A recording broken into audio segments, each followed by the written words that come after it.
The Galactic Council had studied humans for 3 centuries. They cataloged their wars, their art, their inexplicable tendency to name their vehicles. They documented humanity's violent expansion across the stars, their stubborn refusal to submit to superior civilizations, and their bizarre attachment to creatures they called pets. What they never expected to see was Ambassador Sarah Chen crying in the council chambers. The Zephyrians, with their crystalline forms, could barely comprehend the concept. The Thrakari war chiefs had never witnessed such a display from any human diplomat. Even the ancient void shepherds, who had observed 1,000 species rise and fall, leaned forward with interest they hadn't felt in millennia. Ambassador Chen stood at the central podium, tears streaming down her face as she clutched a data pad containing the morning's intelligence reports. The assembled representatives of 47 species watched in stunned silence as the human, the same human who had stared down the hegemony fleet without flinching, who had negotiated trade agreements while her homeworld burned, who had smiled pleasantly while threatening to glass entire systems, wept openly before them all.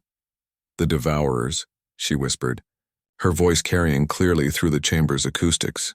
"They've reached Kepler 442b. A collective shiver ran through the assembly.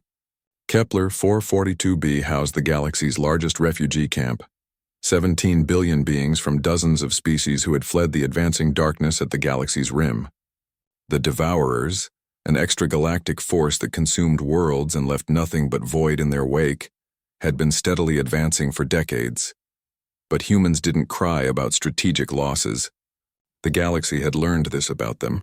Humans mourned their dead with grim determination, honored their fallen with monuments and ceremonies, but they didn't weep in public over military defeats.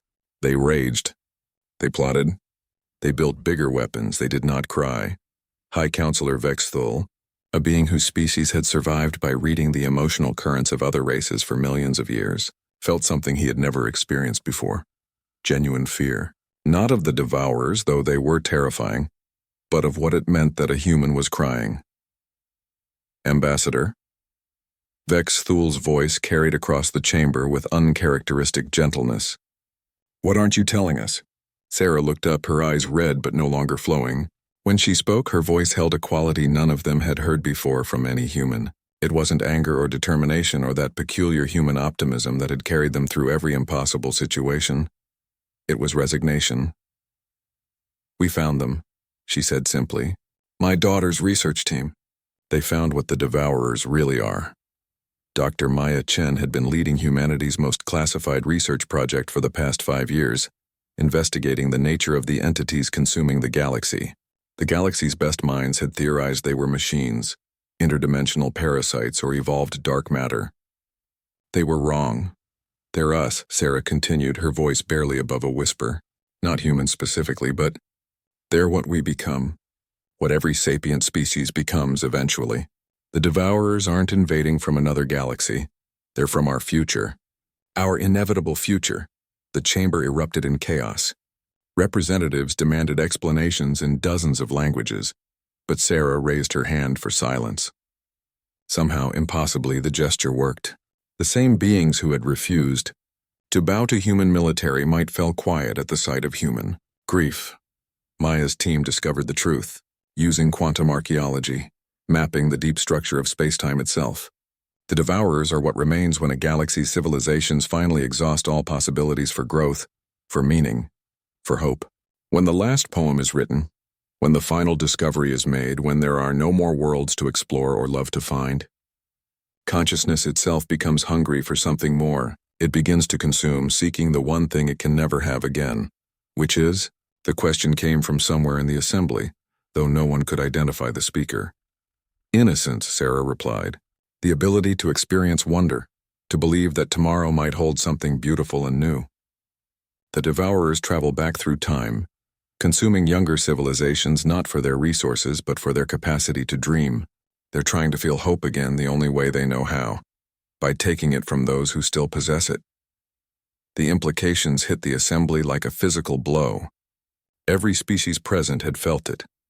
The gradual dimming of wonder as their civilizations aged, the way each generation seemed slightly less amazed by the universe than the last. They had attributed it to natural maturation, but what if it was something more? "Why are you telling us this?" asked the Thrakari war chief. Humans don't share intelligence that could cause panic. Sarah smiled then, and it was perhaps the most terrifying thing the galaxy had ever witnessed. A human smile tinged with absolute despair and perfect understanding. Because my daughter found something else in her research. The Devourers always leave one thing behind when they consume a world.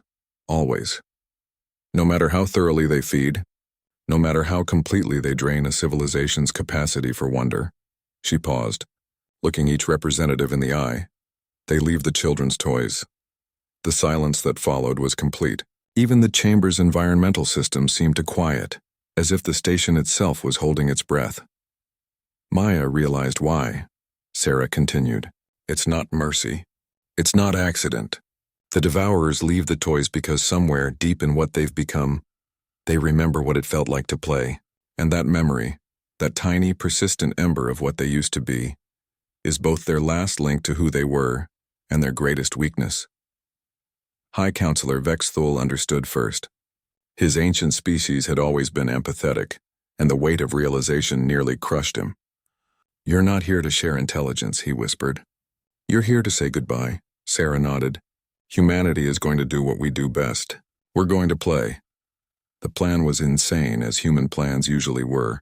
Instead of fighting the Devourers with weapons or fleeing before their advance, humanity would do something no species in galactic history had ever attempted. They would play with entities that consumed hope itself. Human children were already being evacuated to the galaxy's most secure worlds, armed not with weapons but with toys, games, and an inexhaustible capacity for make-believe. Adult humans were preparing to meet the Devourers with laughter, with silly jokes, with magic tricks and puppet shows and all the ridiculous, beautiful nonsense that made consciousness worth having. They would remind the Devourers what they had lost. And either it would restore something human in the ancient entities, or it would provide one final, magnificent game for humanity to play before the end.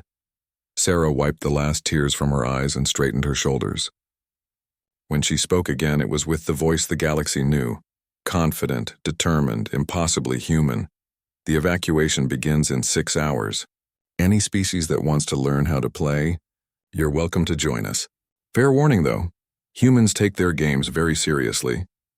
As the assembly dissolved into frantic activity, High Counselor Vexthul found himself doing something his species hadn't done in a million years. He laughed, and somewhere in the darkness between the stars, something that had once been capable of wonder stirred, remembering the sound.